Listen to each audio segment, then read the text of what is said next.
Hey, have you ever wanted to make a visual journal before? Well, now's your chance. Um, I'm trying to make this interesting, but I guess I'll just get started. Visual journals are a part of your almost everyday project um, process in art class. So what we're going to do is make some because sometimes it's hard to get a hold of a good sketchbook. And we use these for every project, either for sketching or brainstorming or small assignments or just types of reflections and things like that. If you haven't made a visual journal before, there's just a few examples of ones that people have made in the past. You can bring in your own things. This person made theirs partially at home, and they brought in their own fabric and little medallion piece. But I do have a few different types of fabrics and materials for y'all to use here. Here's another one. They can have bookmarks in them, or they could have these little wraparound things that keeps them closed up. Okay. But just keep in mind that this isn't just a project. This is going to be something that you use all the time for the rest of the year. So if you made visual journals last semester or last year, you probably noticed that we had to rip out a lot of pages. So even if you've made them before, pay attention because there's a simple way to actually get those pages to last longer and to make it a lot easier for y'all. The materials you need though are 2 pieces of cardboard. I have a handout that tells you the measurements you need, but they basically need to be at least 6.5 by 10. You need another piece of cardboard that measures out to be 1 inch by 10 inches. And this is going to function as your front cover, your back cover, and the spine of your visual journal. So you could imagine this eventually being folded shut like so. You are also going to need some butcher paper. That is just the inexpensive paper that is either brown, white, or we have this roll of lots of different colors from the media center that you can choose from. White is better if you want to paint on your surface or draw on it later once we get to the decorating part. And then if you plan on covering the whole book with either like magazine pictures or fabric, it doesn't matter what color butcher paper you use at all. Then you are going to need 25 sheets of white paper. This part, for the people who made journals before, is going to make it a lot more simpler for you to get your pages together. Your paper is going to be pre-cut, and all you have to do is fold it. So you're going to get 25 sheets of this, and then you also need some glue. You can use the Elmer's regular school glue, or you can use a glue stick. I prefer glue sticks because it doesn't dry inconsistently. You're also going to need a pencil and scissors, a needle and thread. Okay. We have these on a little magnet pad, so don't leave your needles thrown around all over the place. Once you're done with your needle, whoops, don't throw it away, don't leave it on your desk, just put it back on this magnetized little thing. And then you're also going to need a roller, 3 nails, a hammer, and 1 binder clip, and a scrap piece of cardboard just to use for your working surface. You don't have to get all these materials at once. You can go back to the center that has all these materials and you can just return them as you're done with them and pick up the new ones once you're ready for them. But the way that you're going to start is get those 25 sheets of paper, group them off into 5 sections of 5. So this is just 5 sheets of paper right here, and then you're going to fold all 5 sections. So you have 5 sets of 5. Okay, so once this is all folded, you should have something similar to this. Okay, so 1, 2, 3, 4, 5, and then there's 5 sheets of paper in that section, meaning you ultimately have 10 pieces of paper now once they're folded. Okay, and you can go ahead, clip these sheets of paper together with your binder clip. And that's going to keep your pages aligned like this. Okay. Go ahead and grab your scrap sheet of cardboard, and you're going to use this to work on. That way you don't accidentally nail your journal to the floor or to your table or to somebody's finger. Make sure that you're working on the floor. I'm just going to do this on the table so that you can see easier and so that I don't have to move around too much. But it's more quieter and it's a better working surface if you're on the floor.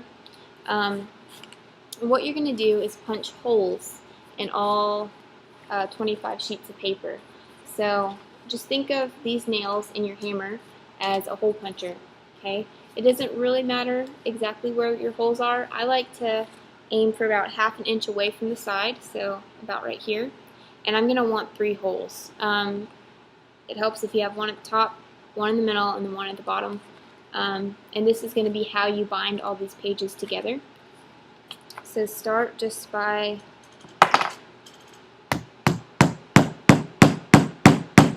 drilling those holes in. This paper is pretty smooth, and we don't have that many pages to punch through, so it should go through pretty fast.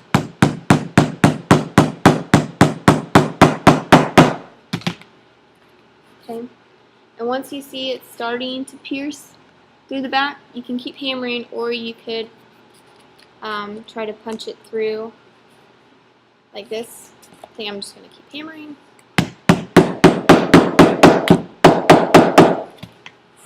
Okay, and then it slides through pretty easily.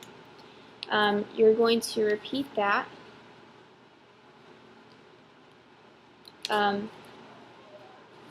for the other 2 holes. You can use 3 different nails. Keep the nails in the holes if you want, just to help keep your pages aligned. But if you have your binder clip on there, your pages won't be separated and your holes will stay aligned. Okay, so moving on, I'm just going to finish drilling these holes really quick.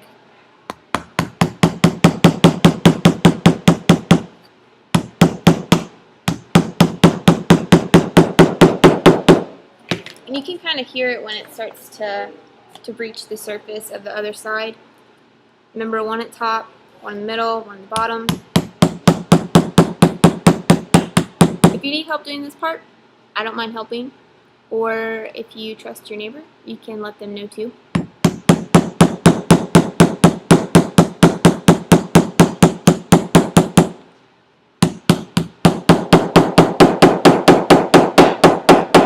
Okay.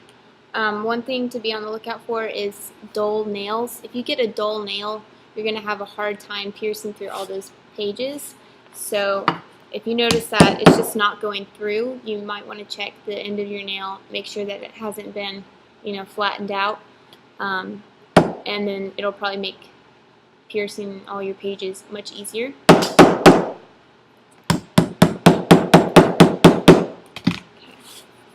And then go ahead and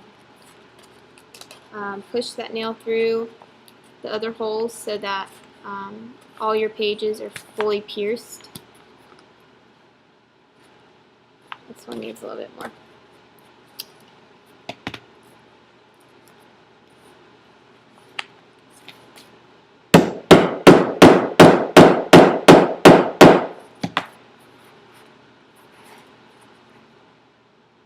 Please don't stab yourself with a nail. Just Just be really careful. Okay, so you have all 3 nails aligning my pages together. You can go ahead and take those out. Please do not leave your nails traipsed all around the classroom. Make sure to put them back where you got them, unless they have been so flattened out and unusable. You can go ahead and throw them away. So now you have 3 really clean holes punched across the border of your page's binding area. Once you have those 3 holes punched, you can go ahead and start binding. Do not remove your binder clip until your pages have been binded. You're going to grab a needle and some thread. Make sure that your thread's at least a foot long. You don't have to measure it out, but just at least make sure it's a little bit longer than a ruler. And you're going to start binding. All you need to do is tie your thread around your needle. You can just tie 1 knot around the needle eye like this. And if you need help with that part, you can let me know, because sometimes it gets a little bit difficult. But all I'm going to do is wrap my needle around this hole and the border of my pages. So I'm putting my needle through that hole, wrapping it around the border, or the edge of my pages, and I'm making sure not to pull the thread all the way through. I need a little bit of a tail, okay, and that's how I'm going to be tying it back together. So I have this piece right here that I'm not going to keep pulling, and then I'm going to go ahead and wrap it at least 5 times. So going in through the front, making sure that it's wrapping around all of those pages. I'm going to pull it tight and then go in from the top again. So this is my 3rd time. 4th time. Also make sure that your thread doesn't get caught on the corner of your pages. Make sure that it's wrapping around your pages instead of getting stuck on that corner. And then here's my, I think, 5th time. If you do a little bit more, that's okay. So now I have a tail right here, and then I have the thread wrapped around that hole 5 times. So I have this excess thread in my tail, and I'm going to go ahead and tie that in like a triple knot. You don't want this to come undone, or else your binding comes undone. So I'm tying it in 1 knot right there. Make it tight so that your pages don't have too much wiggle room. So there's 2 times. I'm going to tie it at least 3 times in a knot to help keep those pages secure. And so if one of the knots breaks, I have 2 more to back it up. And then you're going to repeat that process for the other 2 holes. Okay. So just wrap it around 5 times for the middle hole and the bottom hole. Let me see, I think I have,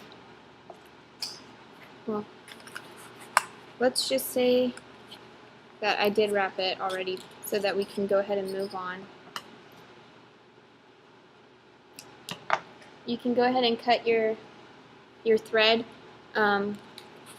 loose from its needle. If you need to replace your thread in order to wrap your other 2 holes, if you don't have enough for the first time that you tied a knot around it, go ahead and just replace that thread for every other hole following the first one. Once you have all your thread binded to your book, you can go ahead and set that aside and get started on making the backing of your book. Okay.